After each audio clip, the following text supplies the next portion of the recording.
Hey guys, welcome back to my channel Paul Science Hub. Hope you all are fine. So in today's video, we will be talking about causes and consequences of World War One, which is from your semester 3, second year, and in international relations. So let's start with the introduction part.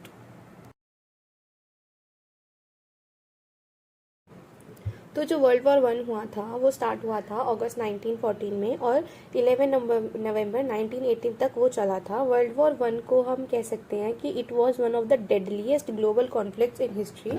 It was fought between two coalitions, the allies and the central powers. जो world war one था वो हुआ था throughout Europe में, Middle East में, Africa में, Pacific और some parts of Asia में। तो अब हम थोड़ी ब्रीफिंग कर लेते हैं कि वर्ल्ड वॉर वन से पहले वर्ल्ड में चल क्या रहा था, क्या हुआ था जिससे कि वर्ल्ड वॉर वन इनिशिएट हो गया था। So first is rise of nation state. तो जो नेशन स्टेट का कंसेप्ट है वो काफ़ी क्लोजली रिलेटेड है आइडिया ऑफ नेशनलिज्म से, जो कि इमर्ज हुआ था यूरोप में in the 18th and the 19th centuries.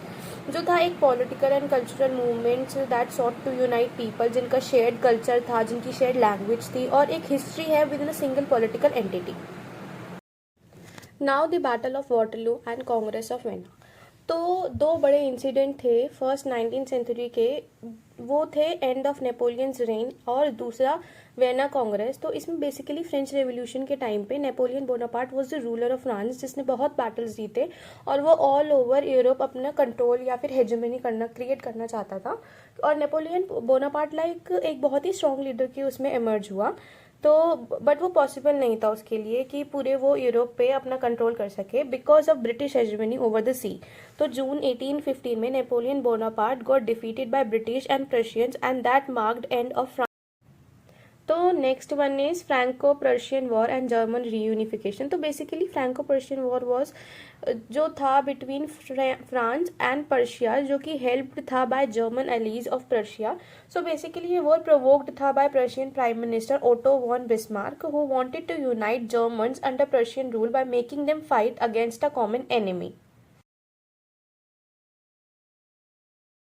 सो हमारा नेक्स्ट टॉपिक है ओरिजिन ऑफ अलायंस सिस्टम। तो जो राइजिंग टेंशन और थ्रेट था वर्ल्ड में, उसकी वजह से countries started making alliance with each other for balance of power among European countries. So the first one is the dual alliance. तो जर्मनी की रीयूनिफिकेशन होने के बाद Bismarck emerged as a strongest leader, जिसको रशिया को counter करना था। तो इन 1879 उसने एक सीक्रेट ट्रीटी साइन की ऑस्ट्रिया हंगरिया के साथ अलायंस फॉर्म करने के लिए। और इस ट्रीटी के मेन प्रोविजन थे कि अगर रशिया ने उस पर अटैक किया या फिर उनमें से किसी भी कंट्री पर अटैक किया तो उन लोगों को साथ आके उसको डिफेंड करना है। So second one is triple alliance. So जो France and Germany both were competing for the control over north western parts of Africa. France won control over Algeria and Tunisia और इटली ने अपना control lost कर दिया था North Africa पे। Then Otto von Bismarck ने suggest किया कि Germany, Italy and Austria Hungary को एक अलायंस बना लेना चाहिए and they signed a secret treaty on 20th May 1882 and form a triple alliance. और इस ट्रीटी से ये डिसाइड हुआ था कि अगर फ्रांस इटली पे अटैक करेगा तो जर्मनी और Austria हंगरिया will also counter it. So now third one is the triple entity. तो जो ट्रिपल एंटिटी फॉर्म हुआ था वो इन रिस्पॉन्स फॉर्म हुआ था ट्रिपल अलायंस के। तो ट्रिपल एंटिटी में great Britain, France and Russia हैं।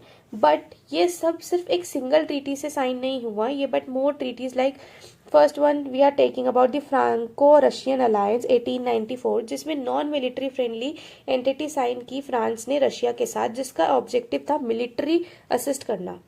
On the second hand royal families of Britain and Germany के बीच ब्लड रिलेशंस थे, बट नेवल पावर के लिए कंपटीशन ने डिग्रेड कर दिया। So the Anglo French entity cordial was sign. तो अब हम बात करेंगे ऑस्ट्रिया हंगराई एनेक्सिस एंड बॉस्निया हेर्जेगोविना की। तो इसमें क्या था, इसमें जहाँ पे पीपल ऑफ सेल्विक, जो सेल्विक कम्युनिटी के पीपल थे वो वहाँ रहते थे legally under the Ottoman empire. तो इन जुलाई 1908 यंग टर्क्स ने रिवॉल्ट किया इस ऑथोरिटेरियन रिजाइम के ऊपर। लाइक हम इसको एक नेशनलिस्ट मूवमेंट भी कह सकते हैं। तो Sarajevo incident and inception of world war world.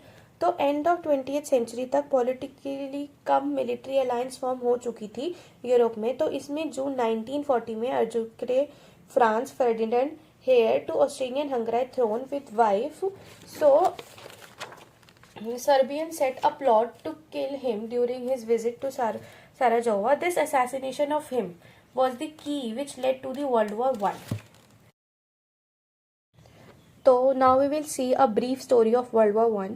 तो ऑस्ट्रिया ने सर्बिया को ब्लेम किया assassination with the support of Germany. So on 28 July 1914 Austria Hungary declared war on Serbia. इसके बाद रशिया भी इन्वॉल्व हो गया क्योंकि वो अलायंस था सर्बिया के साथ। फिर 1940 अगस्त में Germany declared war on Russia on August 1 and in August 3 Germany declared war on France and invaded Belgium.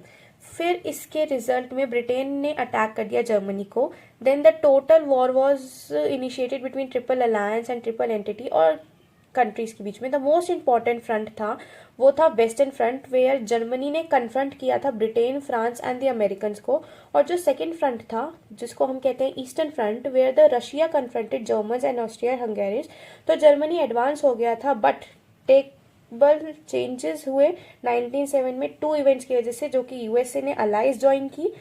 और सेकेंड था Bolshevik revolution. After the Bolshevik revolution in Russia 1918 में वॉर खत्म हुआ और Germany got defeated in that. So now we will talk about the causes of world war one, कि ऐसे कौन से फैक्टर्स थे जिसकी वजह से वर्ल्ड वॉर वन हुआ। तो first one is militarism. Militarism start हुआ था यूरोप में 19th सेंचुरी में विद नेपोलियन बोनापार्ट। तो सब कंट्री का ये बिलीफ हो गया था कि सर्वाइवल का अगर एक ऑप्शन बचा है तो वो है कि सेल्फ हेल्प और leads to militarism and arm race is important. तो सेल्फ हेल्प का मतलब इन्होंने सिंपली बना लिया कि अगर खुद की हेल्प करनी है तो खुद की मिलिट्री स्ट्रॉन्ग करनी पड़ेगी और आर्म रेस तो है ही important. Then second is the alliance formation and the mutual defence treaties. तो जो कंट्रीज ने अलायंस फॉर्म करना स्टार्ट कर दिया वो ही एक चीज एक मेजर थ्रेट बन गया। तो peace and balance of power, ये थोड़ा मैंने मतलब इंपेरियलिज्म पहले आ गया है और जो अलायंस वाला है वो सेकेंड स्लाइड में है। तो मैं पहले इंपेरियलिज्म समझा देती हूँ। तो इंपेरियलिज्म का मतलब अपनी पावर को एनहांस करना by domination of one country over another territory. तो इंडस्ट्रियल रेवोल्यूशन जो यूरोप में हुआ था उसने इंपेरियलिज्म को काफ़ी प्रमोट किया। Now the fourth factor is the nationalism. तो वर्ल्ड वॉर वन में नेशनलिज्म ने रिगार्ड किया और एक रीजन था बोथ यूनिफिकेशन का और पार्टीशन का। नेशनलिज्म एक मेजर फोर्स था जर्मनी और इटली के यूनिफिकेशन का, but at the same time वो एक रीजन भी था कि जिससे की वजह से ऑटोमन एम्पायर डिसइंटीग्रेट हो गया।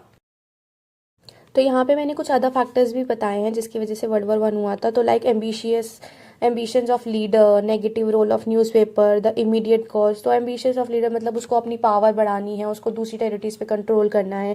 नेगेटिव रोल ऑफ न्यूज़पेपर की वो न्यूज़पेपर कैसे बोलता है, एक को सुपीरियर दिखा के दूसरे को डी सुपीरियर कर देता है। ऐसे अदर फैक्टर्स भी रिस्पॉन्सिबल है for world war one. So now we will talking about the consequences of the world war one. तो वर्ल्ड वॉर वन ने बहुत सारे चेंजेस लाए in political, economic and social sphere of life across the globe. तो ऐसा war को रोकने के लिए कि इन फ्यूचर ऐसा ना हो उसके लिए ये सारे कॉन्सिक्वेंसेस बताए गए हैं और बहुत सारी ट्रीटीज भी साइन की गई to maintain peace among the countries. तो first one is the Paris peace conference. So let's see what is Paris peace conference. तो ये आया इस्टेब्लिश करने को पीस और यूरोप के मैप को रीड्रॉ करने के लिए।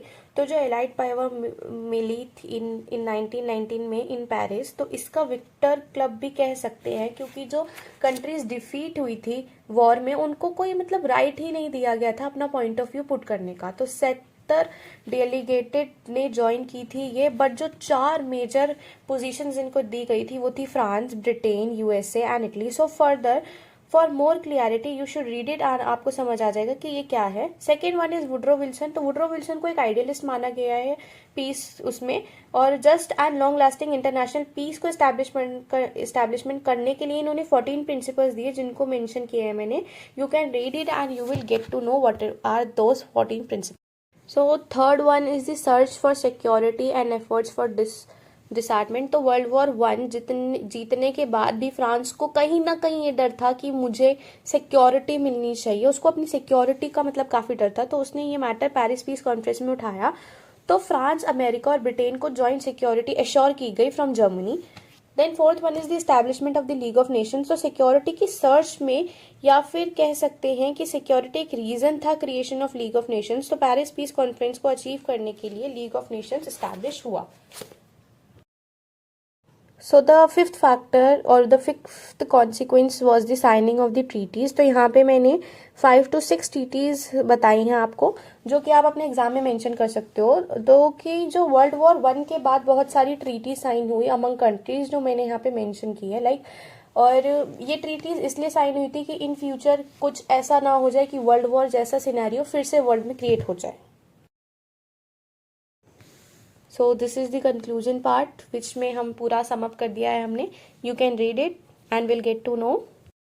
तो गाइज, अगर आपको मेरी वीडियो पसंद आई हो तो प्लीज़ इसको लाइक करें, सब्सक्राइब करें, कमेंट करें अगर कुछ कमी हो तो, और प्लीज़ इसको शेयर करें as much as possible. Thank you so much.